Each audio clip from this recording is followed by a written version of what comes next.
Welcome to Happily Ever After, the podcast where we talk about life's big stories. From breakups and breakdowns to icky secrets and happy endings, it's the stuff that makes us human. I'm your host, Hannah Harvey. I'm a writer and a parenting blogger at mumsdays.com. That's mumsdays.com. I'd be really grateful if you could subscribe and leave a review because it basically means more people can find the podcast. And I also really love hearing from you, so please do contact me through Instagram at mumsdays with any of your stories really and you know how you relate to the episode or even questions that you may want answering. You can find all the details from this episode in the show notes. Hello and welcome to Happily Ever After with me, Hannah. And today I'm joined by my podcasting bestie, Katie. Hello, it's me, the Chum Chum. Oh, I was listening back to that podcast this morning and I was like, what is wrong with me? My Chum Chum, Katie. I really liked it. Oh, good. Well, Katie, I thought I would read you a little story. Oh, that would be nice. I'll get comfortable. Get yourself comfortable. So I'm writing a book. Mm-hmm. Did you know? I did know about this. Yeah. How's it going? It's quite hard. Yeah. But also it's okay because I feel like lots of it's already written because we've been talking about this stuff for quite a while and it's just kind of getting it into order. Yes. Mm-hmm. But yes, it's called How to Divorce Sober. Mm-hmm.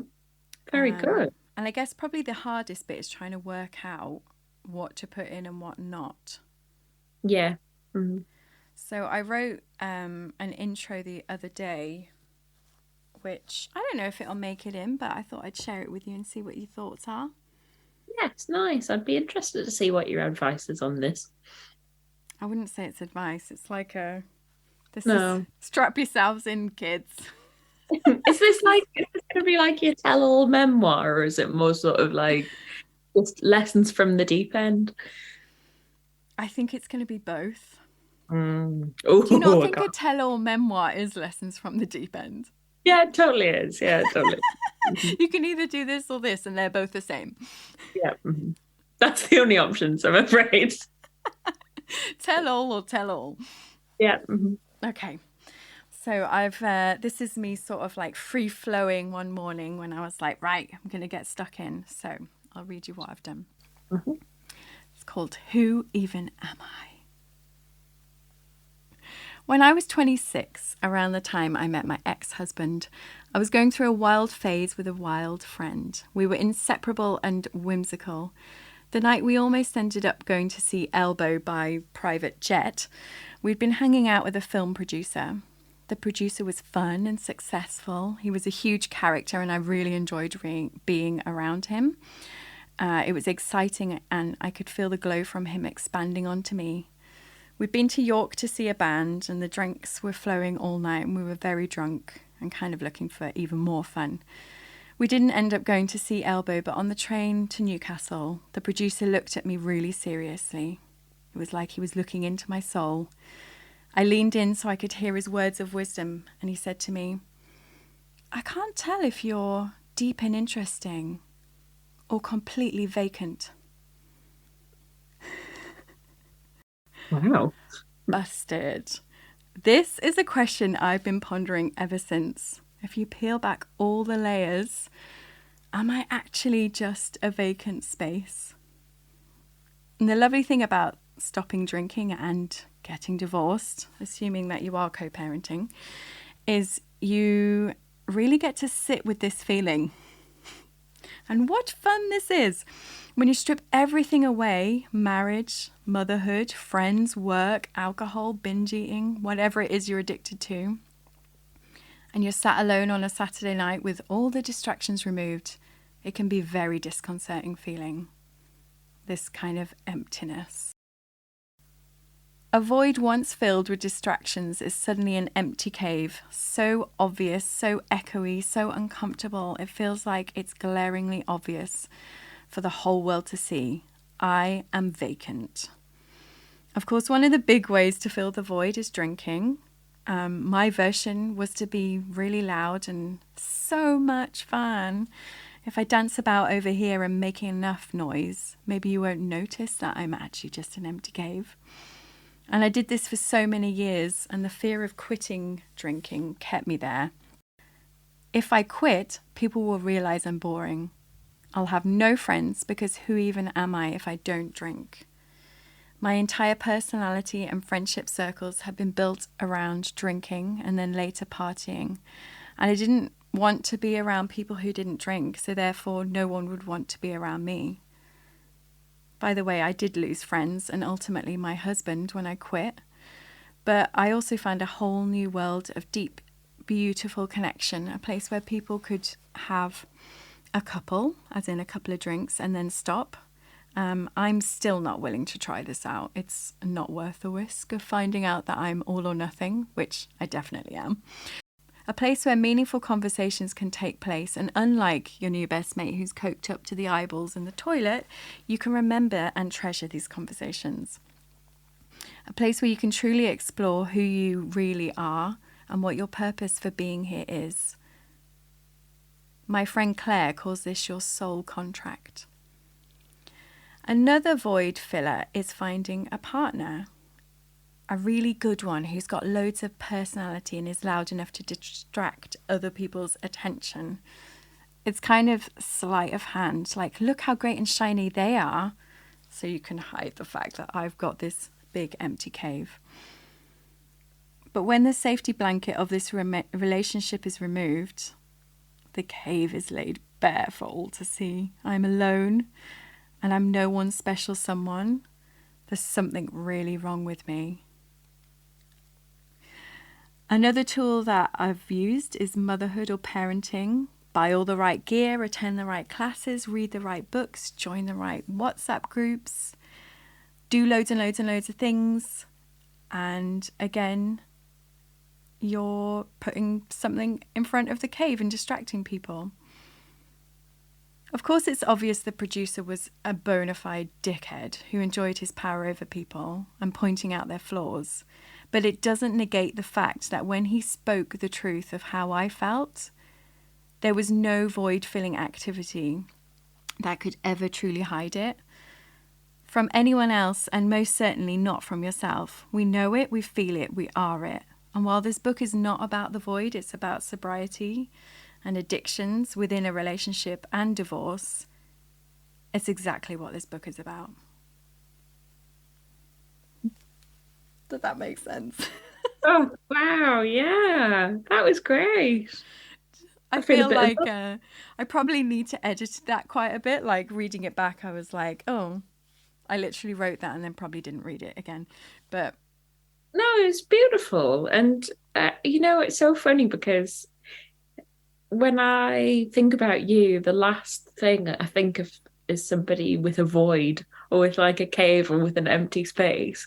And like, obviously, you've given up those things, or, by circumstance, some of those things aren't in your life anymore. You don't have the drinking and you don't have the partner to fill those things that you thought were your cave. But like, I just feel like you're such a full person just as you are, and I think that's the problem, is that we can all act as if all the time, but deep down it's like, do I truly feel like that? And until you've dealt with what is going on, you're never going to be truly confident. Yeah. So, I mean, a lot of this stuff, as I've been working through how I feel post-divorce, and well, it's along the lines of, when you realize you have this empty cave, you need to fill it with the good things. Yeah. And like, yeah, filling it with light. Like, you've noticed you've got this darkness within you. So how are you going to churn it around and fill it with light and fill it with good things, and not toxic, addictive, just bad things. Yeah. Or bad people as well. Yeah. Not that I'm saying you've done that, just like it's easy to do that, isn't it? Fill it with all of those material things on the surface. I completely understand. It's much easier to do that than to delve down and figure out what it is you want to fill that hole. Yeah.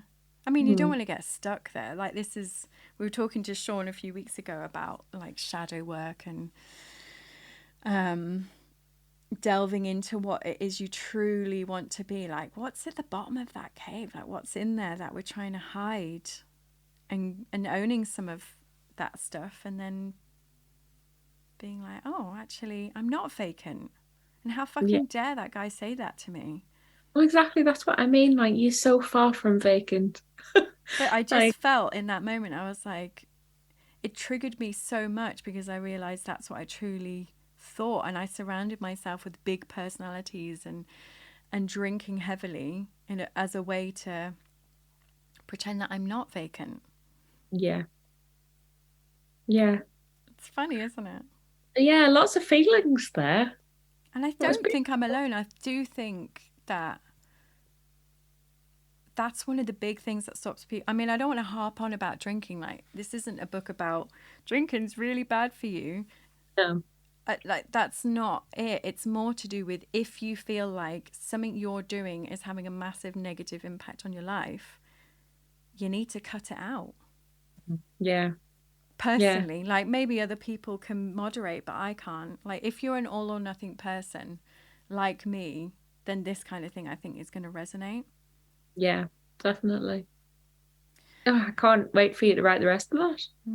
I mean, the other aspect of this, which I have not discussed on the podcast before, but I have spoken to my ex and had his blessing to discuss it in the book, is the fact that, I quit drinking, but he continued drinking and it became a problem for him. And, I've talked about addiction in relationships, but not how it affected me personally, because that is the reason we split up. Yeah. Because there were addictions on his side that were massively impacting me. And I felt that I needed to draw a line on that and leave. So we will be talking about, I will be writing in the book about, my story of being in a relationship with somebody who's an addict. And I want to do it with love. Like, we've gone through all of the hard yards, and I have had to stand up for what I believe is right. And it's been really hard. But now I think I'm really proud of the journey that me and my children's dad has gone through in order to get to a place where he's been sober for a long time and the kids are happy and secure and safe. And, when we went through all the hard bits and going to court and things like that, the judge did commend us both afterwards on how well we protected the kids from that. So while it was really shit and really difficult at times, yeah, it is possible to come out the other side. And still have a relationship, I guess. I mean, I don't know, it might not be the same for everybody who goes through these things, but this is my experience. Yeah. So I plan to share honestly that journey, and I definitely had issues with drink myself, which I'll share. Yeah. And yeah, we'll just see how it goes. Oh, I can't wait. Oh, thanks. So I'm not sure when it'll be ready, but should hope. I mean, I'd said I'd love to have done it in time for my 6 years soberversary in October. Yes. So we'll see how we get on. Oh, well, then that's when it's going to be done. Okay. Yep. Please keep telling me that. Plugging to that deadline. Where are your next chapters? Yep. And please keep us updated on how you're getting on. Like, let's talk about it on the podcast, because love that little intro that you've given us there, a little taster. Oh, thanks. And I need the accountability, you know me. Unless you're watching, I'm like, won't bother. Yes, I'm watching. I'm watching you. Oh, lovely. Well, thank you ever so much, Katie, for having a listen to that. It's a short one, but just a quick intro to what I'm working on. Yeah, loved it. Okay. Cheers, love. Bye now. Bye. All right then, thank you so much for listening, and I'll see you again next time for another episode of Happily Ever After with me, Hannah. It would be amazing if you could leave a review and subscribe. And of course, if you've got a friend who might enjoy this episode, please do pass it on. For anything else, you can get in touch with me through Instagram at mumsdays or by my website, mumsdays.com. And did you know that I've got a newsletter? So it's the best way to stay in touch and to make sure you don't miss any podcasts or any freebies or competitions that we're running. And again, you can sign up to that through the website.